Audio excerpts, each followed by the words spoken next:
Blind baking is a method for baking pastry cases and pie cases before the filling goes in. And the reason we need to do this is that pastry bakes at about 180 to 200 degrees. A lot of pie fillings, especially those with lots of eggs or curds, need to be in an oven at a much lower temperature. So we bake the pastry first to make sure it's nice and crispy and it isn't soggy. The sweet pastry comes out of the fridge having rested for at least half an hour, so it's nice and cold, and I'm giving it a gentle knead just to make it pliable. I'm dusting it well with flour, and I'm going to start with the rolling pin in the center and work my way forward, then come back to the center and work my way back towards myself. You'll notice I'm keeping the whole pastry piece moving on the bench, and I keep dusting it with flour and turning it over and to keep it moving. The minute that it sticks to the bench, it will lose its shape and it'll be a nightmare to use.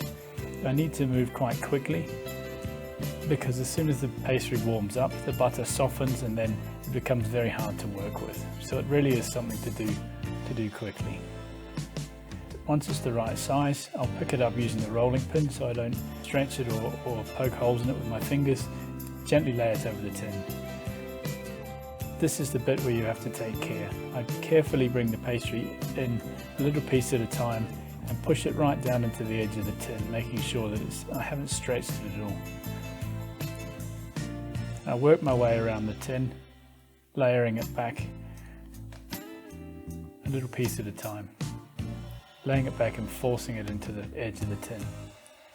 And crimp it down over the edge, and I'm going to leave that on until I've cooked it and trim it off once it's cooked, so it doesn't shrink in the tin and it's nice and neat. It's very, very important to put this pastry tin back in the fridge and rest it. If you don't rest it, the pastry doesn't get a chance to relax and it will shrink massively in the oven. Once that's ready, I'm going to put the paper in, or you could use tin foil as well, it doesn't really matter, and pour in some baking beans. You can buy ceramic baking beans from a trendy cook shop if you like, or you can do what I do and use some lentils or some rice and keep them and use them over and over again. Once that's chilled, it goes into the oven at about 180 to 200 degrees depending on the recipe. We cook it for 10 to 15 minutes.